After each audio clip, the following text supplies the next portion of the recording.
Infusion 2022, our hashtag last hurrah. My name is Sukhmani and I'm the festival founder and director. First off, thank you all so much for joining us on this Saturday. Am I on mute? Sorry, some people were like, oh, they can't hear me. Thank you for joining us on this Saturday. We really appreciate you taking time, not just out of your day, but on a weekend, as we celebrate YA and Canadian literature and go out with a bang. Don't forget, you can pick up all of our lovely panelists and moderators' books from your local bookshops. We've linked a few for the Vancouver area in the Zoom chat. And also check out your public libraries. They are almost always willing to order in books if they don't have them. So a super great community resource there as well. Just in time for your winter haul, am I right? On behalf of the Infusion team as well, I also just wanted to say we are presenting, yes, we do love some library love. We are presenting this festival from the unceded, and if you don't know what that means, it means the stolen lands and territories of the Tsawwassen, Kwantlen, Stolo, Katzie, Kwikletlam, Musqueam, Coast Salish, Squamish, and Tsleil-Waututh First Nations. They have been the stewards of these lands and territories since time immemorial.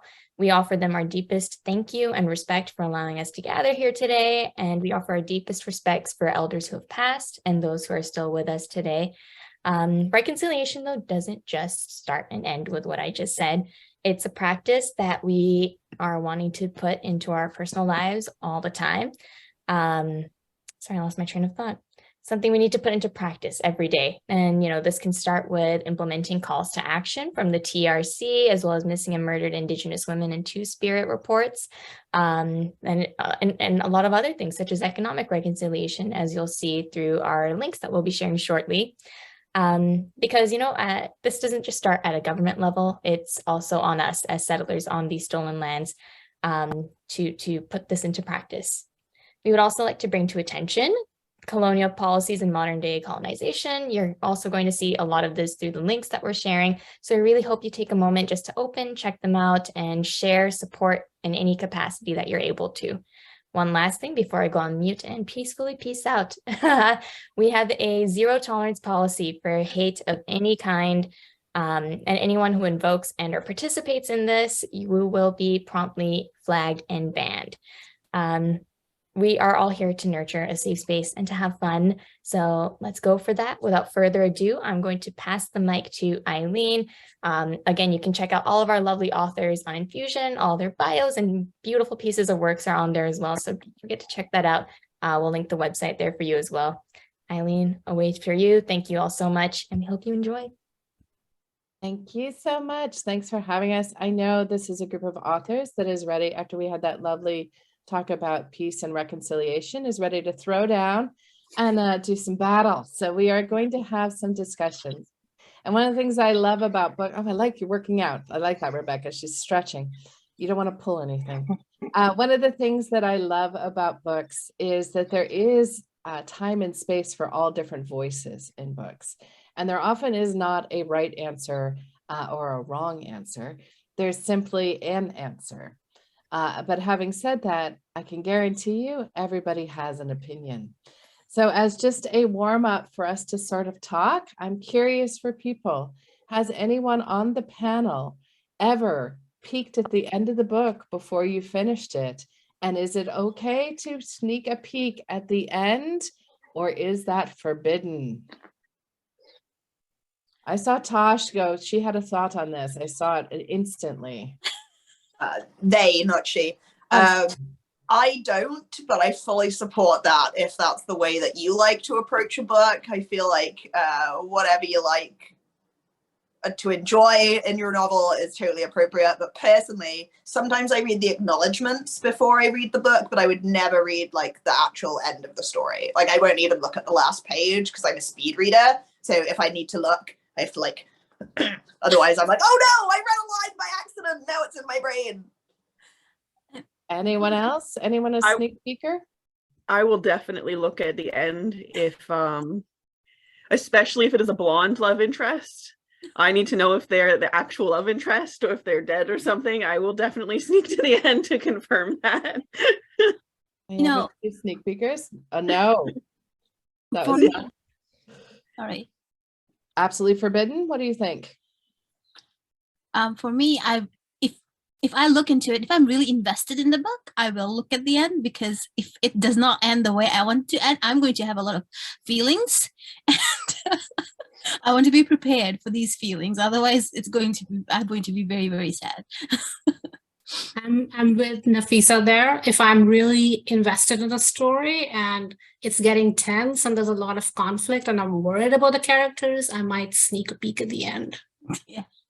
Just to assuage my worries. Yeah. It's so interesting because the more invested I am, the less likely I am to peak. Same. Yeah. Okay? Same. Yeah. You like the tension. I think I don't want to ruin whatever's going to happen. Whereas if I'm not as invested, sometimes I'll sneak a peek at the end to be like, do I want to keep going? Do I? That will sometimes do it for me. Sarah.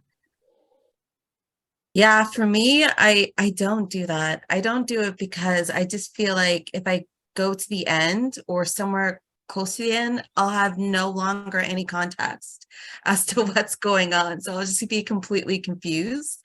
And that feeling of confusion is just more upsetting and frustrating than like wanting to know what happens. It's fair. All right. Yeah. All right, so can I have my two team captains raise their hands so we identify who our team captains are? I was a little reluctant, Liselle. That's all right. We're gonna let that one go. We're gonna go with that. So for people who haven't been here before, I'm gonna raise an issue. While I raise the issue, the teams are going to disappear for a moment. They're going to be forced to take one side or the other, because otherwise it's a very short debate and we have a bunch of people nodding their heads and being like, I would say the exact same thing. So on that note, we are going to get started. So for the teams, the question, which is better, a happy ending or a sad ending? So the teams are going to go off and they're going to be assigned one or the other. So they are going to do that. And while they are off doing those things, I am curious from those who are attending today, do you have any preference as to happy endings or sad endings? Crystal? Oh, they've got you still muted. I wonder how. Crystal, you're muted. Can you hear me? Now we can. Okay. It's always the microphone.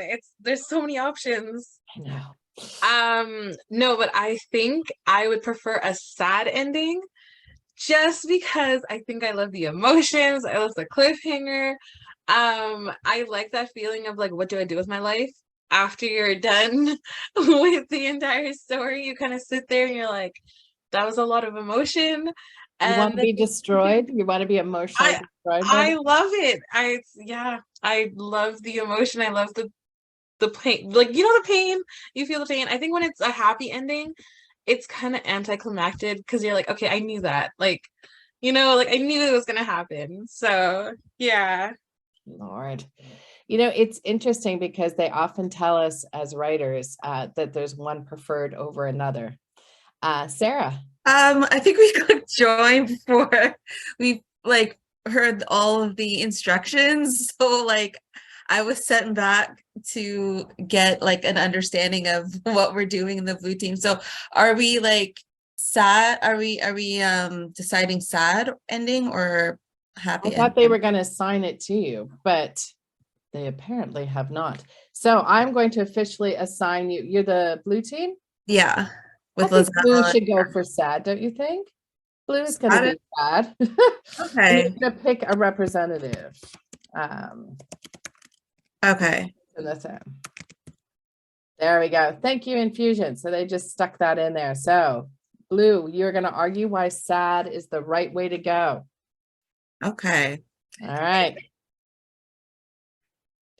So those of you still remaining, I was going to say, I always find it interesting as a writer, when I was first starting out, I was told by publishing, oh, people always prefer happy endings. Happy endings are what will sell better. And I have done it's several hundred school visits. And when I ask kids what they prefer, I often get the answer that people would prefer the sad ending. So that is a very fancy way of saying that people agree with Crystal on that one. So infusion is coming in that it depends on the book, which is fair. If you go into a romantic comedy and it ends up with a couple dead at the end, you're going to be feeling very disappointed because that is not how we expect our romantic comedies to end up. And we are hearing, I'm so happy, from Yana's little one. So I don't know if people know, but there is a new puppy in Yana's life, a new man in her life. And well, I'll have to see if later we're going to get Pippin on camera. So that will be the great. Okay, we're going to get Pippin on camera. And we're all going to vote for happy endings for Pippin because Pippin is my new favorite dog, which is saying a lot because I have 2 dogs of my own. Anyone else, you can either raise your hand, let me know that you want to say something on one or the other, or you can put it in the chat window if you're feeling shy. And here we come, the most handsome little man in the world.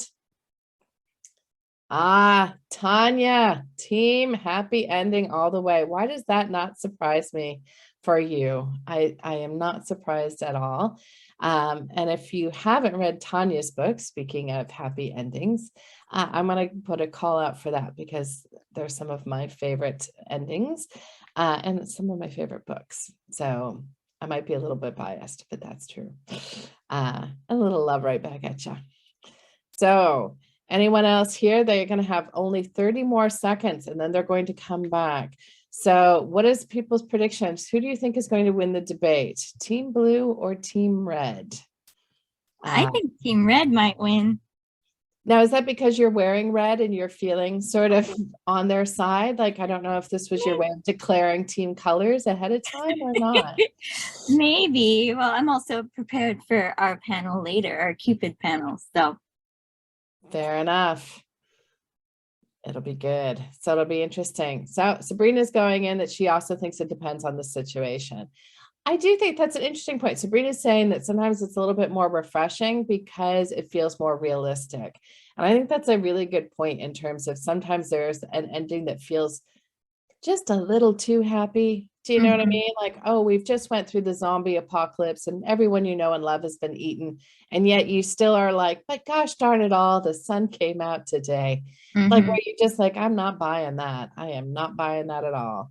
yeah, I mean, I don't know. I think it really depends on the story as a whole, right? And like what you expect as an ending from the story that you're reading. And like, I think one of the biggest mistakes from the Divergent series is the fact that the last book, Veronica Roth killed off the main character. Like it's a 3-book series and it's the main character and you don't expect, you know, like that's not what you expect from it. So a lot of fans and readers are really disappointed. They weren't expecting it to go all Game of Thrones, right? So that was a little terrifying. All right, people are coming back. This makes me happy. I think we're going to start with Team Red. So Team Red, someone is going to tell me on this Team Red why happy endings are the way to go. Team Red. Well, wait, Nafiza, we don't have you. We have you muted. So it's no getting out of the debate by not putting your microphone on. If that was your plan, like I'm saying brilliant things, I guess you just didn't hear me. Oh, now no. Good again. Okay. First we didn't know whether we were sad or happy, so we were doing both, and then we found out that we were happy, so we cheered. Yeah, so before I start talking about our points, just let me preface this by saying that a happy ending does not mean a culmination of a romantic relationship. Happy endings do not mean that, you know, the boy and the girl or end up together. So for us, a happy ending is an obvious choice because one point, as part of being a marginalized community, we know that, you know, we face many hardships in real life as it is. So it would be nice. It's nice if we could come out winning in fictionally. The second point is if we can't slay dragons, fictional dragons, we won't be able to come out and slay real life dragons. So if we end up not, if books end on a sad note, and with everyone defeated, with your team defeated, you're going to end up pretty depressed. And, thirdly, you're going to read however long you're going to take time to read the book. When you end on a sad note, it's going to color the rest of your outlook for however long you're going to be thinking about the book. And we want to sell more books. So we'd like to leave the readers happy and wondering for more. And fourth, come on, you all prefer happy endings. I've made Nafisa's like, that was a little mic drop moment, Team Blue, in case you didn't see that. That's her saying that she thinks even you secretly want the happy endings. So yeah. Sarah's like, no. So we're going to have a little bit of a throwdown. So now let's hear from Team Blue. Give me the argument. Why do we need to see a little bit of a sad ending? Okay, I've been elected the speaker of this one. You got this, Ashley. Thank you. I think we'll first start with, it depends on what you're reading. If we're going for a series, I'll start with the series argument. Personally, I have written a book that ends on a very sad ending. And the amount of people that are now very invested in what happens next, because sadness doesn't always have to be a bad thing, but it is a way to lead to happier things.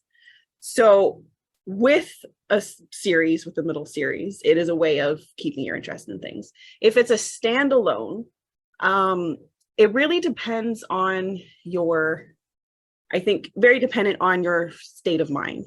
You have to be willing to engage with it first.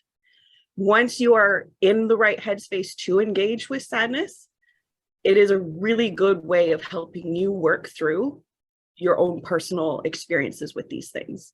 So yes, as a marginalized community, you do need the happiness, and you do need stories that are basically about good things.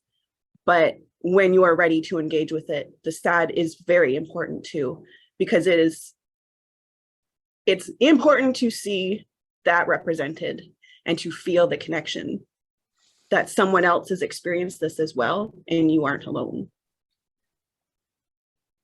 That is kind of our argument. Can I rebut that? Rebut. Nafiza and I are gonna duel.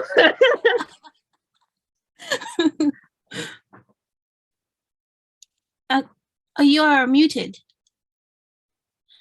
I hate when I'm being clever and funny and no one knows it. All right, I was going to say Nafisa is coming back to that one. So she has a counterpoint argument to make. What did you want to say, Nafisa? For me, you can have the sadness in a novel that ends happily.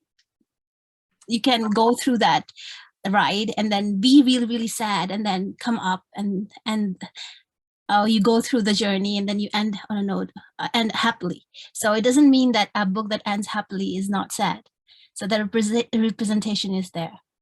So Team Blue, do you want to argue that no, you don't, you can leave them down? Like Team Red made the argument, which I think is valid, which is, you want to leave people on a happy note, but you guys seem to argue that if you leave them on a sad note, they're more likely to come back.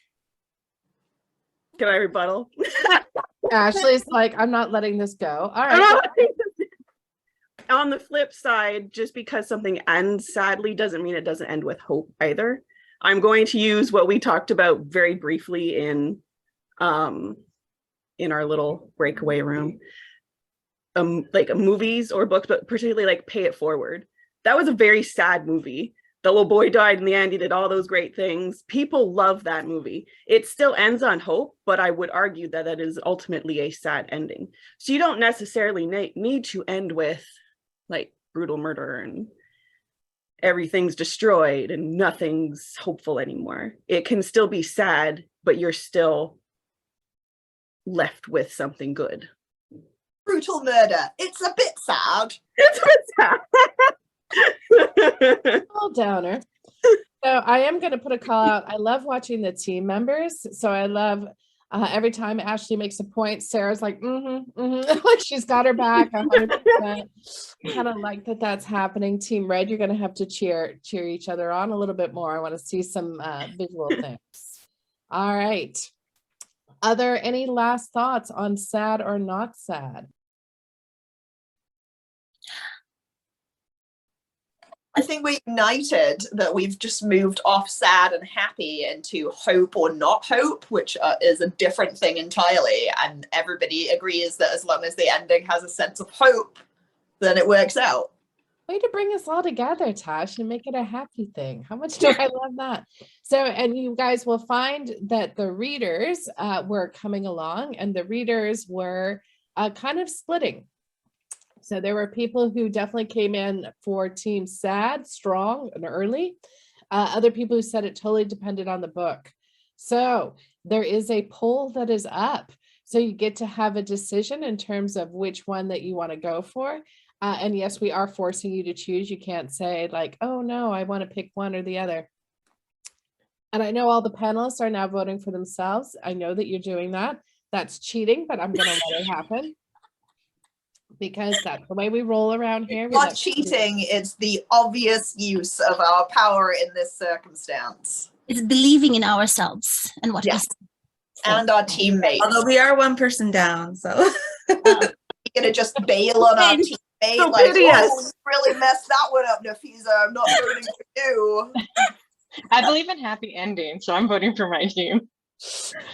It's fair, right? You get to choose that. All right, so they're going to let us know which one it is, but I'm going to start hinting to what we have coming up next so teams can start thinking. So this is a fun one for us as writers. So it's a writer's question. Is it better to plot your books out beforehand? Or is it, I love that Liselle's already laughing, or is it better to be what we call, sometimes you'll hear the term pantster, which I am not crazy about, but pantster is the idea that you write by the seat of your pants. I prefer the term discovery writer. I heard that one at a conference recently and I like that better. It's a little airy fairy, but I like it. And it's the idea that you're making the story up as you go. So I think this will be interesting for readers because you may not be aware that there are very different ways that people tackle the writing process. So some people are definitely plotting it all out ahead of time and some people are not. All right, teams, you're going to be taken off into your breakout group. You're going to have a chance to make your decisions and they're going to sign you this time. So you will have an idea which one you're arguing and you will be coming back to do that. All right. So And they're going to before you send off- you off. And before you head off, Team Blue won that round. Congrats. Well done, Team Blue. Team Red, they're coming back. They're hot. Good They're job, angry. Team Red. You got this, Team Red. Marshal your arguments. Now, did Pippin come out Team Red or Team Blue? Does the dog choose for the happy ending? That's what we want to know. Yeah, I think he likes happy endings, don't you? Yeah. Yeah, who doesn't like a good happy ending? All right. So I'm just curious how many people who are coming in today also like to write. And you can put that in the chat window as well. But just curious how many people are doing their own writing as well. And if you are doing your own writing, do you like to plot out ahead of time or do you like to see how the story evolves? I'd be curious to see which one people like. And people may find that it has changed. So I wrote my first, let me think here, 3 books were what I would call a discovery writing. And then I discovered the joys of plotting and I switched. Shannon, you have a thought on this. Yeah, so I kind of fly by the seat of my pants. Like I write something down when I remember it, because if not, I will forget it. You know, I heard a wonderful quote from someone else was talking today, and she said, creativity is not created, it's collected. So that was her idea of collecting all sorts of ideas, and you don't know where those things are going to take you. And I think that might be a vote in some ways for that idea of discovery writing, which we all have to agree does sound better than pantster, right? So it gives you that idea that you're doing it out that way. Anyone like to do their plotting so that they're more of a plot fan? Anyone on that side? So there's pros and cons. Oh, Anthony. Hello. Hey. How's it going? Good to see you. Very good to see you. Which one are you on? I am definitely a plotter. Sorry, my background is ready for the Cupid party, but I don't know. I love that it's ready for the you can't even see it. I have a cork board here. There it is. Totally laid out with everything I need to do. So I'm definitely a plotter. So Anthony's doing a call out for my favorite thing, office supplies. How many people here are office supply fans? I do love me some Post-it notes. I just bought myself a brand new shiny pack of like those little flags that you can put on things. Yeah, the amount of money I spend on blank notebooks and Post-it notes and various other things are sort of impressive, actually. But I definitely like that idea of having a chance of sort of laying it out ahead of time. Now, Anthony, were you always a plotter, or did you come to plotting later in life? Oh yeah, I've always been a plotter. I'm a very, very organized person by nature. That's not to say that I won't pants like my editing, but for the most part, it's plotting to the T. Now, see, I find this so interesting because people are definitely a little bit of both. Okay, so Tanya's a little bit in the middle. Which I think is also probably a really good point to put down, is that a lot of people do go back and forth. So they might be, so when I started plotting, I would say I was a very loose plotter. I had just sort of points 1, points 2, and kind of where the story was going to end up. And I had to kind of find my way through that murky middle. And then I later came to be much more of a plotter where I had a much longer detailed outline. But part of that came about because the publisher required that. So there's nothing like they won't give you a check until you turn in an outline to motivate me to be an outliner. I can 100% see that. All right, I see our teams coming back. This is exciting. So we're gonna flip it, of course, to change things up. So this time I'm going to open with Team Blue. And Team Blue, make yourself an argument for me. Let me know. Yes. So arguing in favor of plotting, there are a lot of benefits to plotting out your story. For one, if you're doing a long running series, it can help you keep all of the different parts of the series in order. You can have all of your world built out beforehand and know everything that you're going to put into it. It also saves you time. We know in traditional publishing, we have deadlines. We have certain times when we need to deliver books. And when you plot something out ahead of time, the drafting process can go faster because you know what's going to happen already. And then you can also have a great idea of how long it's going to take you to deliver that project so that you can know if you're going to hit your deadline or not. And also, because sometimes what people say about plotting is, oh, that's no fun because I don't get to like discover any of the story along the way. Wrong, incorrect. When you are plotting, you can still discover parts of the story along the way. Sometimes you just create a skeleton plot. You can create as thin amount of plotting or as thick amount of plotting as you want, as detailed as you want, and still leave room for yourself to switch things around. And you, of course, have revision where you can add things, you can change things, you can shift your ideas. You have lots of room to still discover and still have fun while you're writing, even if you know what's going to happen. I'm done. So I just want to say that there's Liselle. She's putting her call out. She was already anticipating the Team Red was going to call her no fun, and she was not going to have any of that. Thank you very much. All right, so Team Red, now tell me. Is And she I am fun? still going to call you no fun because unfortunately it's just a fact of life. If you listen out a bunch of stuff that's going to happen in a list or a document that's like your Excel sheet, it's just less fun than finding out who the murderer is when you get to the end of your own book, which is an exciting time. I didn't know who killed the main character in my book until the last chapter. And you know what? Neither do any of the readers. But when I go back now, I see that that was the way it was meant to go all along, because that story came to me as a dream. And so I had to allow it to build itself so I could be flexible along the journey. Also, counterpoint, you're actually just writing 0 drafts, which is basically just pantsing anyway. You're just pantsing in an extremely specific bullet point list of facts that are going to happen in your book, but you're pantsing it. And then you go back and add in all the detail. May as well just write a 0 draft. It's more fun that way. You say you get lost in your series if you don't write stuff down. Read your book again. You should know what's happened earlier and grow from it. Your characters are going to change. They're going to develop along their journey. You can't plan book 7 thinking, oh, he's definitely going to do this when faced by the demon lord. You don't know. You don't know what this guy has been through in book 5 yet. You don't know how his heart is going to change across the distance of his quest. You are trapping your hero into a box, and I hope you're sad about it. Thank you. Well, man, things got serious. Like it was all like kind of gloves on, like, oh yeah, happy, boop, sad, boop. But not anymore. Now that like, so I could not let that go, Liselle, without allowing you to have an opportunity to be like, oh hell no. So give me an answer to that. Rebuttal point number 1. None of us want to read our books again after we've already read it 5-6 times. Are you kidding? Go back and reread it. None of us want to do that.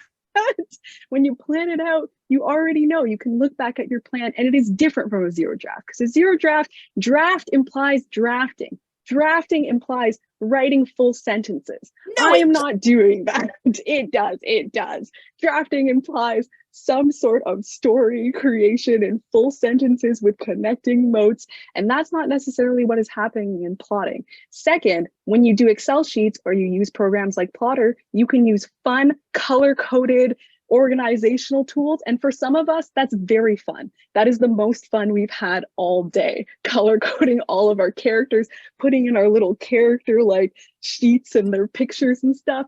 A ton of fun, the best time. And what I will also say is that when you are discovering these things, you can still add in little pieces. And yes, I know you go through the story and you don't know who your murderer is until the end, but now you got to go back and you got to put in all those little clues that you could have just known to put in from the start and still had the fun of like, you had to think of who the murderer is at some point. So whether you're thinking of it at the beginning or you're thinking of it at the end, it was still a lot of fun and you still had to think of it. So you were saying you saved yourself time. Who the murderer was, you just came across it at a different time. Also, I'm going to come for you real hard now, so I apologize in advance. If you don't want to read your book again, maybe write a better book. Sorry, I couldn't help it. It was the only thing that came to mind. She left the... I don't mean it at all, though. It's just for the panel. I forgive them. It's okay. It's okay. It's all good. I don't think there's any book so good you could read it 100 times. Yeah, and I gotta pull in here with old Team Blue in terms of, don't you think if you don't know who the murderer is, that you're writing in circles and you're creating confusion for yourself and the reader? No, I'm discovering organically along with my main character, because in this particular book, I'm in first person narrative. So if he had known who the murderer was earlier on, I'm sure that it would have colored my production of him finding it out. Whereas by genuinely not knowing until the penultimate scene, in my 0 draft, that is. So I'm writing straight through, linear, start to finish. But it's like missing a bunch of stuff. I've got chapters that aren't even in there. I've got single sentences. Chekhov's gun, I like to just put in a lot of Chekhov's guns and then only pick up some of them. Some of them weren't loaded in the first place. One of them looked like a Chekhov's gun. It wasn't even a gun. It was just a water pistol. Nobody knows why it was there. In my sci-fi series, I have literally got a Chekhov's gun in the first scene, and I shout back to it in the last scene of the very last book, and it is never used for anything. She just carries around this thing for 4 books because it is part of her like emotional becoming free. All it's right. a map. Other than Tash and Liselle, do any team members need to make a point Yeah, here? please help me. Nafisa's like ready. No. I mean, I'm torn about this because it's also pantsing and plotting. It also depends on what you're writing. Personally, for me, if I'm writing contemporary, I find it easier to go pantsing. But if I'm writing a fantasy where you have to know your world and you have to know if it's an ensemble character, you have to know everyone's motives, then obviously it's better to plot. But there's also plantsing, which is a mixture of plotting and pantsing, which I feel like most of us do anyway, where we have plotting, but we also have pantsing particular scenes. It's not like every scene is, we write down every scene as it's going to happen, because in writing things surprise us. Our characters want to go in ways that they shouldn't, but they do anyway and drive us crazy because, you're supposed to have chemistry with this person, but you don't even want to spend any time with him or them, So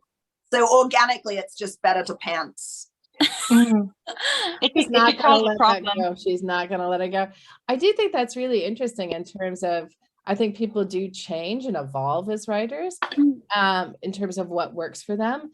But I would also be the same as, I don't know if I could write a murder mystery, and I've written murder mysteries, but I don't know if I could do it without plotting it out ahead of time. I think it's all the same amount of work. It just depends when you do it. So that's. Oh no, I promise you it was a lot more work this way, and it was not the right choice. I love that you're like ready. You're like going to go do the death mat for this. I feel like I already lost the debate. So. I was like, don't fold on your point. Stay strong. Stay strong. Never. I'm extremely malleable. I have no conviction, people. Why would you make me debate? I like this debate. So I think they're going to put up a poll for people who are attending. So you're going to have your chances to write in whether or not you're going team blue or team red. So team blue was the plotters.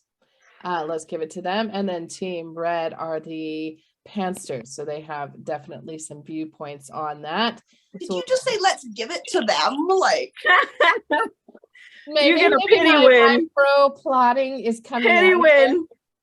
I have to admit I have a little bit of a Can lead we, with the plot. I want to question the veracity of this election with Eileen moderating here. Fake news, Tash. Fake news. I don't want to hear Ballot anything counting. We're one person down. It's gerrymandering. Stop the steal, man. Stop the steal. I love that. I hope that it convinces people, though, who are watching or listening later, is there actually is no right way to write a book. And if there's anything that it took me the longest time to figure out, it was that. I don't know if other writers had this experience, but I would hear someone at a conference say like, well, this is how you write a book. You use the hero's journey. And I'd be like, okay. Right. And then if that didn't work for me, I'd be like, I apparently can't write a book. And then someone else would have a different way. And I'd be like, oh, that's the way you write a book. The truth of the way is anything that gets you to the words, the end, is how you write a book. We're all discovery writers, discovering the best way for us to write. Yes. I'm also curious how many of you, this is not one of our official debate questions, but how many of you can write out of order versus having to write scenes about No, I couldn't. I do that. I do that because I have what I call my candy scenes, which are my rewards for writing the tough scenes. So sometimes I will write a tough chapter and then I will skip several chapters to go to the kiss or, something special. So I'll do that as a reward. We have to give it to Tash here. Tash, who is all like, oh, it's organic. It's this, that. She's like, absolutely not. I run out of order. Like all of a sudden, all her flexibility just went out the window there. I will only write out of order if I write a scene and then I realized, oh wait, the scene has to go in a different place. That's the only time. How could you possibly pants out of order? You're wrong. Also, you're misgendering.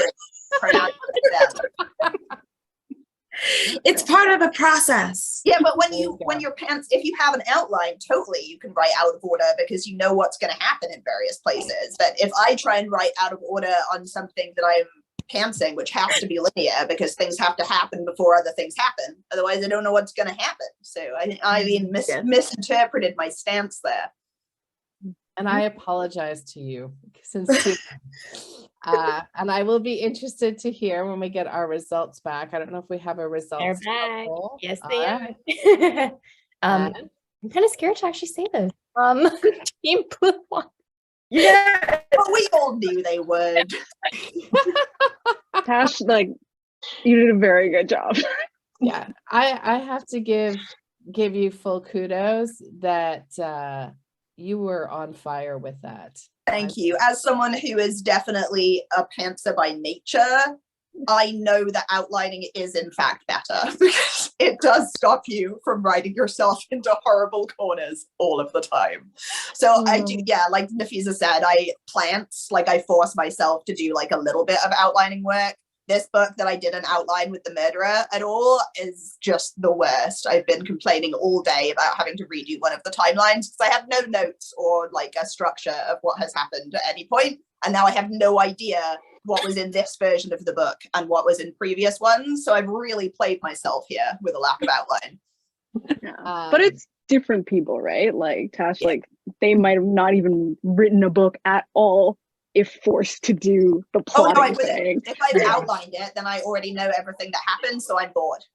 That's what I was going to say. I know. If you guys, oh, sorry, that many people feel exactly the same way as they do, right? In terms of if it's too much of an outline, then they're out of it. And I cut you off, Rebecca. I was just going to say, if you guys buy IKEA furniture and use the instructions, you're probably an outliner.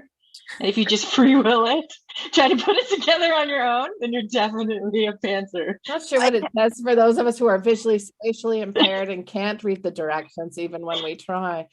I'm sure there's one of those. All right, we're going to get these guys off on another one. So, is it fair to judge a book by its cover? We are going to say, Oh no. like, oh no.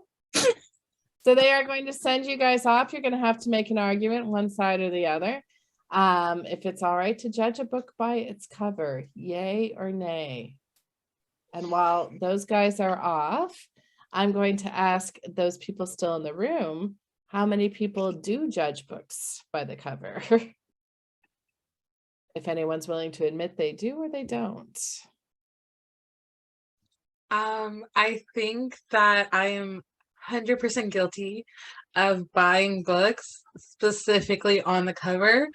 I think when you go into like Chapters, Indigo, wherever, and they have those big displays and the cover is like colorful or there's something on it you're like catches my eye, those are kind of the books that I lean towards. I'm like, hey, let me check this out. But I do say some of the best books I've read are the ones with like simplicity and not maybe like a flashy cover, but they're not the books that I pick up immediately.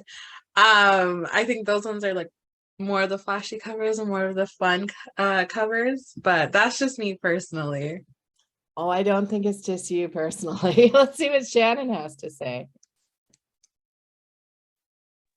So I was just gonna say that I picked up Sarah Riley's book, The Bones of Ruin, at the Lakehead tour where she's a professor, or where they're a professor, and I 100% picked it up because it looked like Inej from Six of Crows, like walking the wire kind of thing. So that was like a big intrigue, and then it was like, oh, you're the author, that's awesome. And yeah. I think that's really interesting, right? That it's that idea that sometimes, and you do see covers that start to look a little similar, right? There's like kind of a certain look to a certain kind of thing, and they're definitely certainly trying to pull readers in. So it's like, oh, if you liked this book, maybe you'll like this book, right? So they try and kind of get in that same cover family. So here's something that might surprise people that are here. The authors do not have control over what the cover looks like. So this took me by surprise. I know there's some other authors in the room, so you may have had the same experience. So I know both Anthony and Tanya have been out there before, right? But there is that kind of terrifying moment as an author where you're waiting for your cover to arrive, and you don't know what it's going to look like. Now, if you're lucky, they're giving you some heads up ahead of time. And so they're asking you for like, what covers do you like? And they're sort of talking about what sort of elements might be a part of the cover. But sometimes it's just coming to you as a blank thing. And it can be kind of both exciting and also sort of terrifying when you're waiting for that to arrive. Yeah, Tanya's putting a comment. She was so grateful. She loved it. I can honestly say my very first book, the original cover, they did not get it right at all. And I hated it. And then despite the fact nobody cared that I hated it, but then it got optioned for film, strangely enough. And the movie studio hated the cover and they changed it for the studio, but not for me. So Yana's chiming in as a bookseller. She definitely says covers can help sell books. And that doesn't surprise me at all. There are definitely some that are just super eye-catching and they just sort of pull you in. Now we can argue, of course, whether or not we should judge a book by that cover. And certainly that's the argument we're about to make.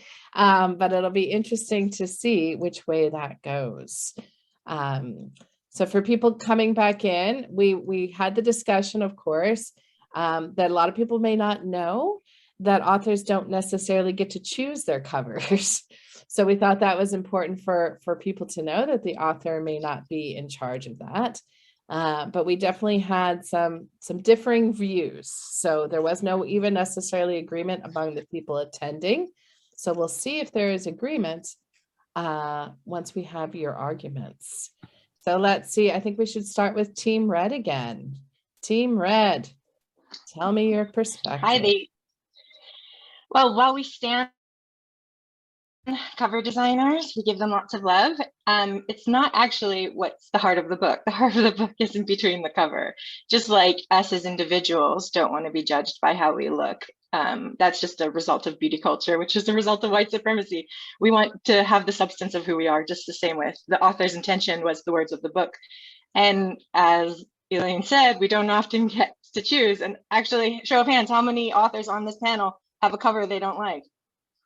No, nobody's going to volunteer. Okay, a couple of you, right? So there's some of us who didn't have the say, and the covers maybe didn't show the heart of the words, the heart of stories. As a very wise Nafiza said, you wouldn't judge bread by the bread bag. You'd taste the bread. You'd sink those teeth into the bread and know whether this is good bread or not. So at the very least, you have to do a first page read, whether you like the cover or not. Check out the blurbs, check out the cover material, but the cover is a branding. It's a way to market. It's a way to get your attention. And you're not investing 8 hours of your time or however long it takes you to read into because you sunk into a marketing ploy. You want to actually connect to the story and the worlds that was shared within in the heart of the book. That's most important. So that's where we stand. We are about the heart, not the outward appearance. We are not shallow girls on Team Red and people. Oh, that was a throwdown there, just in case you didn't see that coming. Team Blue, just in case you were wondering what that was a throwdown. And I'm going to say how Stop awesome. calling out our throwdown. How great that analogy was. You wouldn't judge bread by the bag that it came in. Wow, Team Blue, tell me I'm wrong. You're wrong. Okay, thank you. Thank you for clarifying. Let's back it up. Let's go back to 2014. So this is a story time. This is story time right now. And we're going to take it from what Rebecca said. I think she's completely right that I think everybody here has probably had a cover that they didn't like. I'll tell you a story about a cover that I didn't like. It was my first book, Featherbound, which is published through Angry Robot. And it was about a young Black girl who was she was a swan. You know the Swan Maiden myth?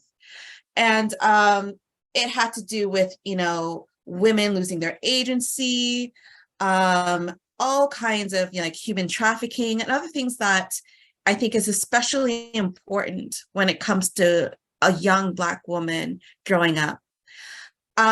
If you look up Featherbound on Google, I don't have it with me right now. Somebody look up Featherbound right now and tell me, what do you see on the cover? Just real quick. Featherbound by Sarah Raughley.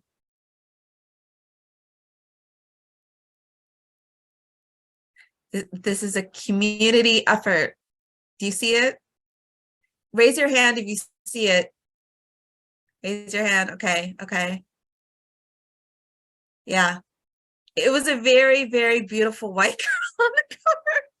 It was a very oh, you have? Oh, yeah, thank you.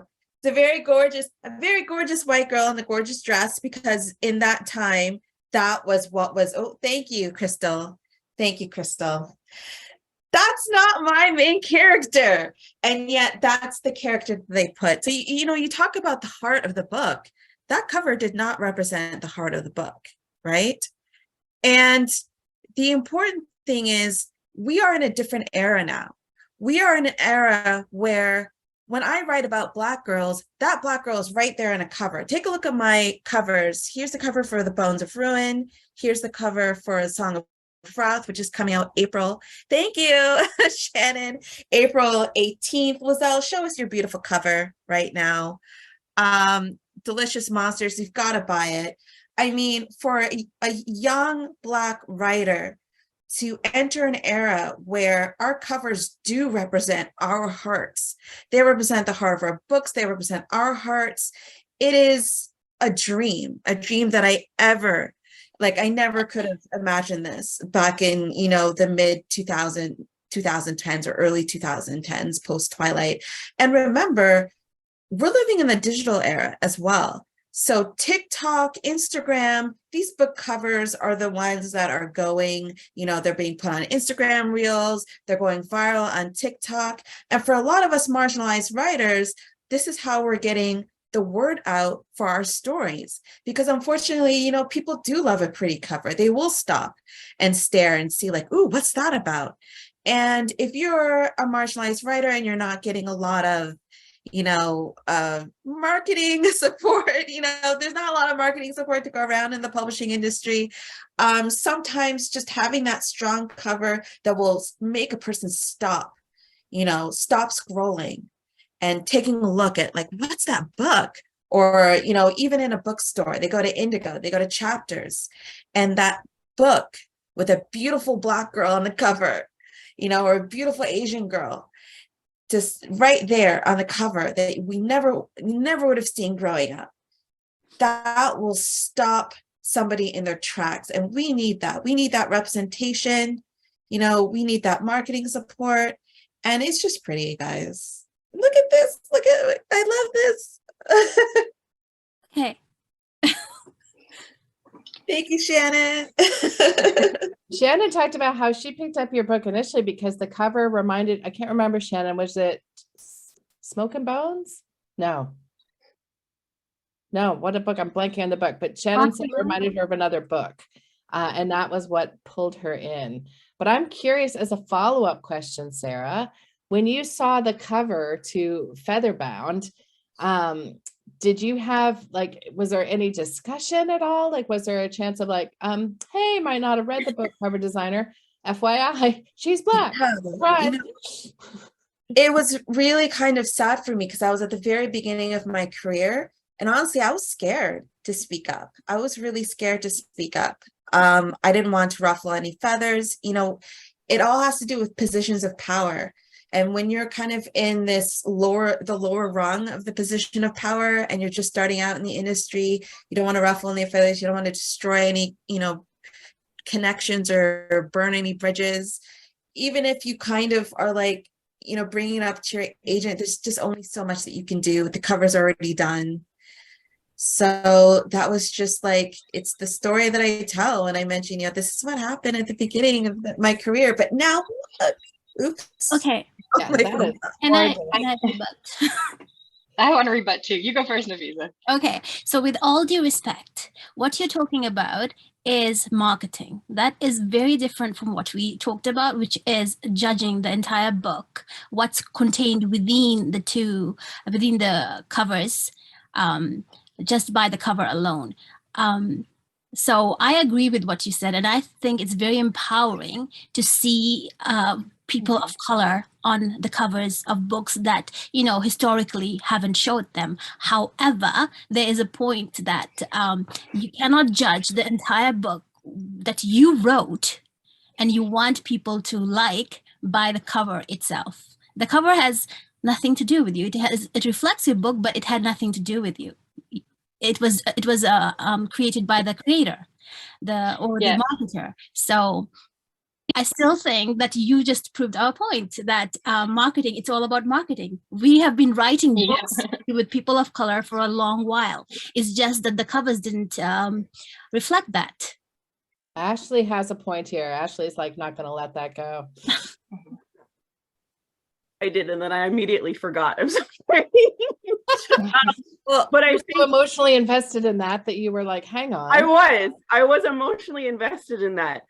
I need to think for a second. Sorry. Because I think Sarah had a rejoinder.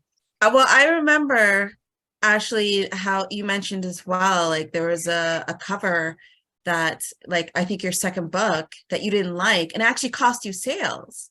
So it's like, yeah, marketing matters. Marketing is important because we're all here trying. Oh, thank you, Shannon. But it cost sales because people were judging the book by the cover, which they shouldn't do, which is our side of the argument. You know what? I have a family I'm trying to support. You know what I mean? Like, I need all the marketing I can get. You know, a girl's trying to get a bag. But just again, you just said it cost sales because people were judging the book by the cover. So which is why the cover matters. Judge the book by the cover. You have to let Ashley speak because it came back to her and it could go again. So let's let her speak. People do. Came back to them, Eileen. Thank you. Thank you. We live in a world. Can I just I'll just button it off. People shouldn't judge a book by its cover, but they do. This is the world that we live in. This is the world that the fact that Ashley, they lost sales proves, despite Ashley's amazing work, that people do judge books by the cover. So we have to live in reality here, and we have to deal with the reality that we're dealt with. We didn't make the rules, but you know what? We're trying to make a bag. We're trying to, get our books out there to people who need them, and we're trying to provide for our families. Ashley had a point. Ashley has a point. Before. Oh, that's what I was going to argue. Sarah's got this. Okay. Sarah's got this. Okay, so I agree we will have to live in the real world, but the point of the debate is, should you judge a book by its cover or shouldn't you? And I believe that no. You've already put the every single one of you is on our team. I mean, it should be. We shouldn't, but the reality is they do. And we've proven it's a sad state of our world that a very good book isn't selling because the cover isn't perfectly marketing on trend, and that shouldn't be the case. And obviously we hope that everybody has the representation on their covers because that would be so cool. We want to see every child see themselves reflected as a hero of a story, right? But that's not the case. And what's really important, the authors can only control our words. We can't control our art or marketing. We can only control what we put into the content in the heart of the book. And that's what's really important at the end of the day. Even if you have an ugly cover or a cover that disconnects with your story, you want readers to still find it. Like, you probably want readers to still find your story, Sarah, even though it had the tacky white girl on the cover, right? Like, we have to go to Ashley. And so you don't picking out. I think that, okay, I'm going to play the devil advocate here because this is what I got to do. We should judge books by a cover because it holds our publishers to accountability. If we start judging our books by the cover, eventually they will just have to listen to authors, what they want to represent what's in their books, and we won't run into any more problems like what Sarah and I have run into, where we just aren't listened to what we want on our covers. But we live in the real world, and realistic speaking. And the real world is that we judge books by our covers. The real world. Exactly. Corporations are not going to listen to minions. They're not going to listen to us no matter what we do. So I actually have an interesting story in terms of, I wrote a book that was a middle grade book called The Fourth Grade Fairy. And there was a secondary character that was the Tooth Fairy. And on one of the covers of the book, they put the Tooth Fairy. In the book, the Tooth Fairy is black. And on the initial cover, she was drawn as white. It was an illustrated cover. And I wrote back and I said, actually, the Tooth Fairy is black. Can you please change the color? And the artist wrote back to me and was like, but it's the Tooth Fairy. She's white, which I thought was hysterically, because I'm like, how do you know what my imaginary friend looks like? We're talking about the Tooth Fairy, for crying out loud. but they did change the color of the character, which I think has some to do with what Sarah brought up, which is around power and dynamics, in terms of that was not my first book at all. So I was a little bit more in a position to speak up, as well as I come from a privileged community. So I had that opportunity. All right. I say one last thing. When it comes to judging, what do we mean by the term judge? And who is doing the judging and to what end? So if I'm judging that cover, a featherbound, and saying, you know what, I judge that this book has been misrepresented, because that's not the character, that's not my character. We can change things, and we have changed things, right? Shannon, show them the covers, right? Liselle, show us the covers. I mean, I think we're going to need clarity on the wording of the debate question. I don't want to give clarity because I'm just loving this discussion to the end. Yeah. These covers would not be possible if we hadn't judged those covers. Beautiful, Nafiza. These covers would not be possible if not for us judging those covers and saying, no, that's not who our characters are. Give us the real stuff. So I think I'm going to put a call out to readers. I'm going to put a call out to readers, though, that if you're reading a book and you read Featherbound, make sure that you let the publisher know, hey, loved this book, but I wasn't as crazy about the cover because it didn't reflect what it was. And vote with your dollars. If you see a gorgeous cover, like some of the ones that we were shown here, show them some book love, because it lets the publisher know that there's not this, thank you, Ashley. They're showing their cover if people didn't see that one. It lets people know that readers want those books, which was always the misnomer, right? Like, oh, no one will buy those books, but they do, and we love them, right? So let's make sure we vote with our dollars. Now there is a poll up, and I'm going to admit this was an unfair question because it could have gone either way, but I have to say it was a very interesting debate. Which one people went with. And I think the argument went, you could probably take it either way, but I very much loved the debate. Any last comments on judging, if we're going to use that word, a book by its cover, yay or nay? Just to say that traditionally that phrase, judging a book by its cover, has always been understood to mean decide whether or not you are going to read it or buy it or pick it up based on what it visually looks like. So that is how I was interpreting the question, and in which case, no, you should not judge a book by its cover, is my final closing remark. Yeah. Mine is there's a hot lesbian with a sword on my cover.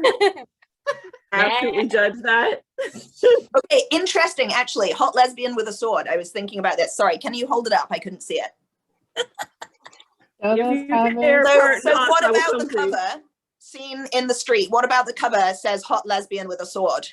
I see the sword, I see hot, but lesbian is an invisible identity on that cover, just like my covers with masculine trans people on them. They easily could be just white cis boys. And if you judged it at a glance by the cover, I would not know that was if you like women with swords, you will like my cover. I love women with swords, but I love queer women with swords even more. And I wouldn't have known it was queer because we don't have the ability to But now if you live in a judgmental home, you can bring this home without anybody knowing that this is a hot lesbian with a sword. So if people in your home were going to judge the book by its cover, then they wouldn't be able to judge that one accurately. Is that what you're saying there, Ashley? Sorry. What? Sorry. I didn't hear that. Tash came to play. I'm going They are not The days are arguing. What did you say? Infusion here cutting in to let you all know Team Red won this. won this round. We won Finally! You know what? I'm gonna give it up to Team Red. There were some very good points.